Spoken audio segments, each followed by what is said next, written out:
प्रफुल्ल पटेलांना कार्याध्यक्षपदावरून हटवलं, सुनेत्रा पवारांना 4 गोष्टी खटकल्या, तटकरे आणि पटेल नेतेगिरी भोवली, निवडणूक आयोगाला एक पत्र आणि खेळ संपला. नियमाने 30 जानेवारीला सुनेत्रा पवारांनी पक्षाची धुरा हातात घेतली, तर 16 फेब्रुवारीला पटेलांचा पत्रव्यवहार का? पवारांनी मारलेलं कळलं नाही, सुजल्यावर समजतंय मारलंय कुठं. खेळ पलटला, नेमका घडालाय काय? गेल्या 2 दिवसांपासून अजित पवारांच्या राष्ट्रवादीमध्ये उलथापाल सुरू आहे. सुनेत्रा पवार ॲक्शन मोडवर आल्या. कदाचित याला आधार रुपाली चाकणकरांचा देता येऊ शकतो. रुपाली चाकणकरांना राजीनामा देण्याची वेळ आली.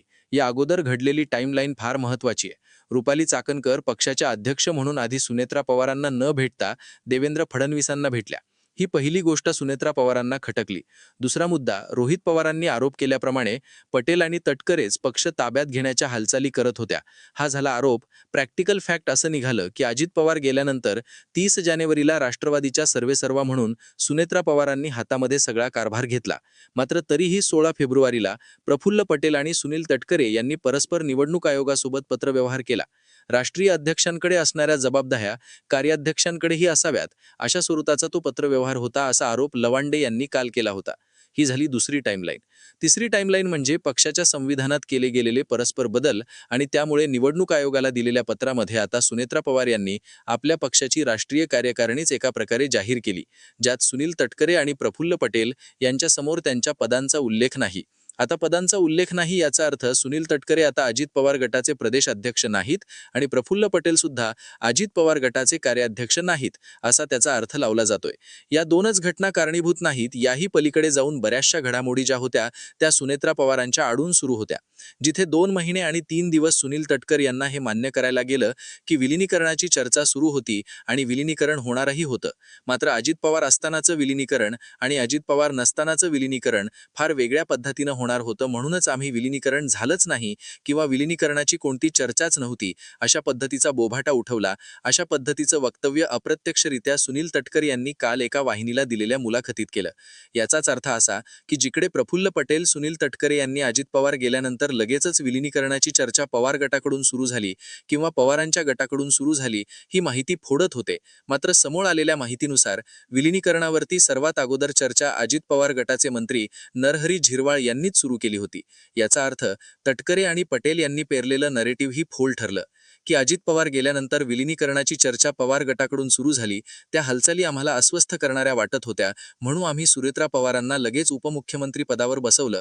मात्र त्या गोष्टींमध्ये सुनील तटकरे हे सांगायचं विसरून गेले की विलिनीकरणाच्या चर्चा सुरू झाल्या म्हणून आम्ही अस्वस्थ झालं आणि म्हणून हेच ते केलं. मात्र त्याच विलिनीकरणाच्या चर्चांबरोबर आणखी एका गोष्टींवरती पवार गट व्यक्त होत होता, तो म्हणजे अजित पवारांचा अपघात आहे की घातपात आहे. मात्र या मुद्द्याला राजकारण म्हटले, विलिनीकरणाच्या मुद्द्याला स्वार्थ म्हटले. म्हणजे अजित पवारांच्या अपघाताविषयी बोलायला गेले तर यांना राजकारण करायचे हे नरेटिव्ह फिक्स केलं आणि विलिनीकरणावर बोलायला गेले तर हे संधी साधू पाहत आहेत असं नरेटिव्ह फिक्स केलं. आपापसात हे दोन्ही स्टेटमेंट ताळमेळ खाणारे नव्हते. मात्र तरीसुद्धा पवार गट शांत झाला. ज्या दिवसापासून शरद पवारांनी चुप्पी धरली त्या दिवसापासून आत्तापर्यंत शरद पवार काही बोललेच नाहीत. मात्र जे देवेंद्र फडणवीस पुढे येऊन बोलत होते की विलिनीकरणाची चर्चा जर त्यांच्या पक्षामध्ये झाली असेल तर त्याची माहिती आम्हाला अजित पवारांनी दिलीच असती. अजित पवारांचे आमचे संबंध चांगले होते, ते मला प्रत्येक गोष्ट सांगायचे. सुनील तटकरे आणि प्रफुल्ल पटेल यांच्याच ब्रमध्येच पुढचा शब्द रेटला तो फडणवीसांनी की विलिनीकरणाची कुठली चर्चा झाली नव्हती. मात्र सुनील तटकरे यांनी काल मान्य केलं की विलिनीकरणाची चर्चा झाली होती. विलिनीकरणाचा विषय अंतिम टप्प्यात होता. फक्त अजित पवार असतानाचं आणि नसतानाचं विलिनीकरण खूप वेगळं होणार होतं, म्हणून आम्ही हा विषय डायव्हर्ट केला. याचाच अर्थ देवेंद्र फडणवीसही खोटं बोलले असा होतो का?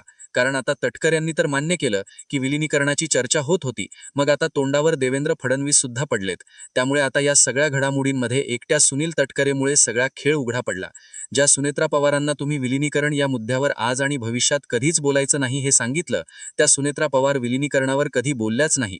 मात्र आता सुनील तटकरे बोलल्यामुळे सुनेत्रा पवारांना आज ना उद्या विलिनीकरणाच्या मुद्द्यावर बोलावं लागेल. समोर आलेल्या माहितीनुसार अमोल कोल्हे प्रदेश अध्यक्ष होणार होते, यांना मंत्रिपद मिळणार होती. जयंत पाटलांना मंत्रिपद मिळणार होती. याचा अर्थ पवार सत्तेत जातायत. पण मी जसं याआधी दावा केला होता, पटेल आणि तटकरे शिवाय हे विलिनीकरण होईल. तुम्हाला काय वाटतं? कमेंट करून नक्की सांगा आणि असेच माहितीपूर्ण व्हिडिओ बघण्यासाठी आपल्या ठळक बातम्या या यूट्यूब चॅनलला सबस्क्राईब नक्की करा. धन्यवाद.